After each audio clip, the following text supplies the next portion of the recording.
daal di moom mooy daj dëpp mooy Ousmane nee na bi ñuy wax dette cachée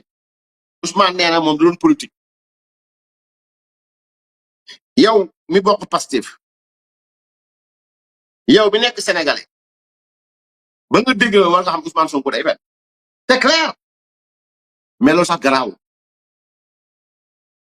maanaam nee na moom chef de parti la am na wax yoo xam ba mu koy wax da ko wax en sa qualité de chef de parti tegal ma image bi ngeen di gis au fait Ousmane Sonko la Al Aminou Lo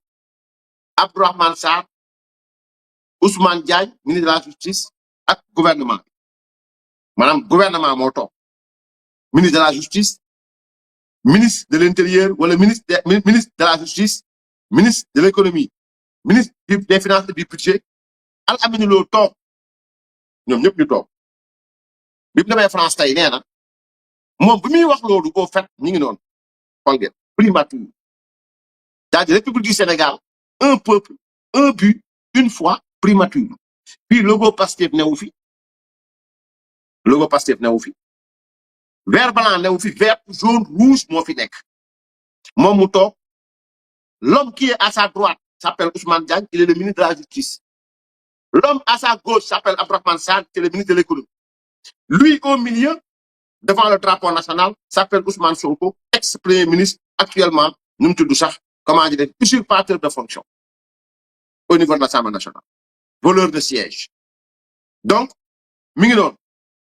kon nee na saa ñëw nga teg son bi ñu déglu ko ñu mën a décortiquer waaw ñëw nga teg ko parce que fii moom il faut ma yàgg voilà teg ko. Vous utilisez le terme, je l'ai utilisé une ou deux fois. C'est toute une procédure. Je n'avais pas tous les leviers. Quand je parlais à certaines occasions, je parlais en tant que chef de parti politique qui donne son opinion. N'oubliez pas que j'étais simple Premier ministre. Les pouvoirs du Premier ministre sont extrêmement limités dans ce pays. Vous étiez en désaccord avec le président sur ce sujet? On n'en a jamais discuté. On a toujours été en phase sur la gestion de la dette jusqu'à notre dernière discussion où la question a été soulevée. C'est bon. Très bien. nee na tubaab yi biñ ko waxee ci mbirum bor bi nga xam ni wax ngeen ci ba Mamadou Moustapha Ba faat teewul ngeen arrêté mi ngi ci suuf na ci dëgg tey Ousmane Sonko moo ne ci fen nag ci kaw gor maanaam gor bi Moustapha Ba doon dem bale nag àdduna noonu ngeen def pa Moustapha Ndiaye suma juumul ba mu dem ci mbirum Covid-19 gor mu dem bale nag àdduna tey le même Ousmane Sonko ose nous dire que moom ba muy wax ci mbirum en tant que homme politique wala chef de parti la wax les images xam na ni Ousmane Sonko waxul ci turu mais beneen mbir bi nga xamante ni moo tegu ci kaw fen bi mooy lan mooy wax na ci mbir moo xamante ni indil na Sénégal giraawaali ak musiba boo xam ni tey béykat bu béy mënul jaay étudiant bi bañ a fayee ko bourse ba bakkan rot nu mu ci sax taxi yi Dakar naase père de famille bi bourse familiale ñu téye leen chantier réew mi taxaw économie réew mi taxaw pendant 2 ans Ousmane ñoon di doon politique da ko wax en tant que chef de parti et c'est ce qui est grave et c'est ce qui est dangereux mooy dans 2 ans durant Ousmane Sonko était dans une show politique en parlant d'elle.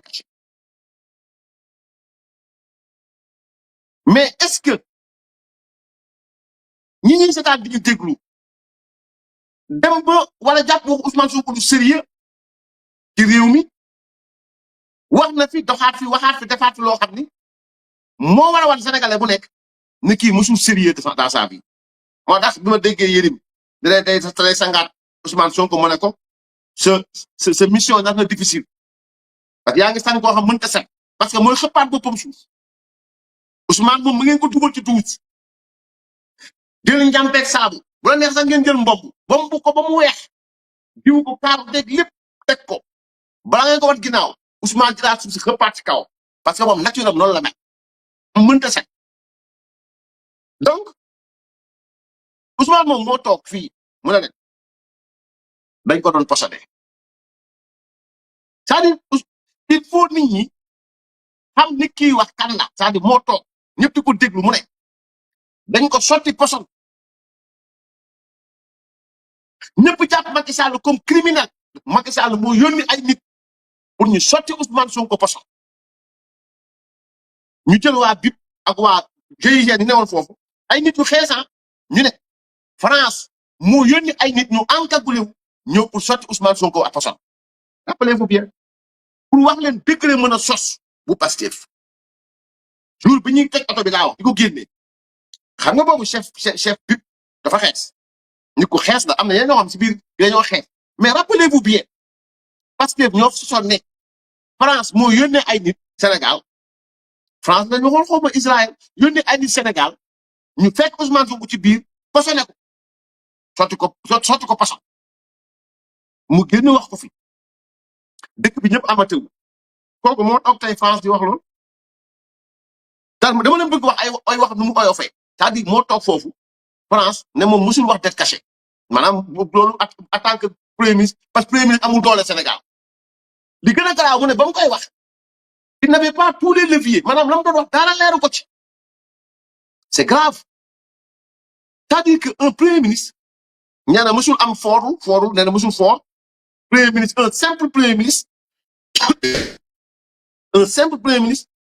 te Sénégal kuy déglu xam li Ousmane Sonko am Boun Abdallah Dionne musu ko am xalaatu ko sax am Amadou Ba musu ko am xalaatu ko sax am Macky Sall musu ko am PM mu xalaatu ko sax am Mame Madior Boye Mamadou Lamine Loum Moustapha Niasse ñi fi jàll ñëpp premier ministre xalaatuñ ko woon am li mu am moom voyage jet privé simple premier ministre avion présidentiel simple premier ministre bu ñu jël fàq diplomatie Chine ak lépp jox la ko mooy simple premier ministre boo xam ne jël nañ marché yëpp jox la ko mooy simple premier ministre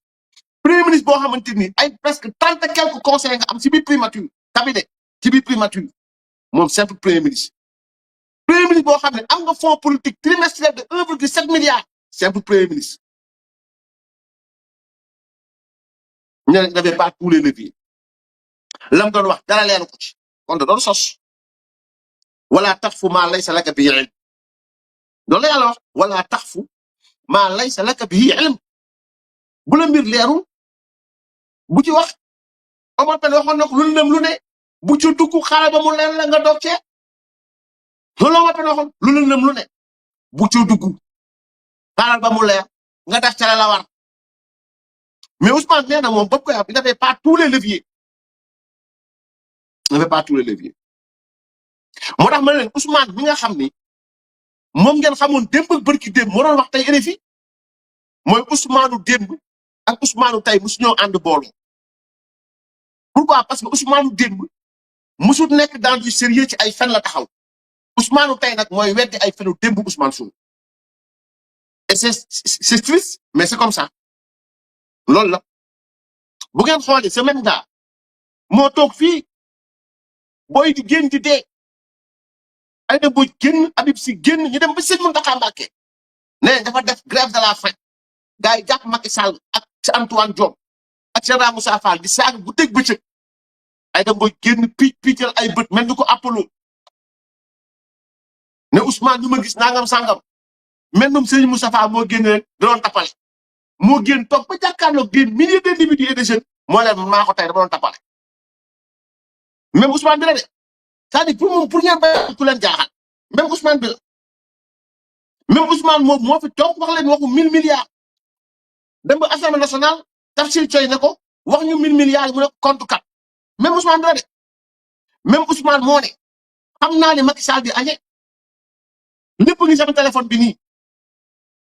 ñoom xamatuñ sax maanaam dañuy wax ba muy tuumal Mame Mbaye Niang ñu wala ci yoon nga ne internet laa ko lire même Ousmane bi la de même Ousmane bi la c'est-à-dire que ni même Ousmane moomu moo mën a tout mën a caay mën a dugg ci diwtiir sol lu weex génn ba pare weex tal ñu ne kii yaa mën a dugal c'est le même Ousmane donc maintenant ci mbir mi nee na moom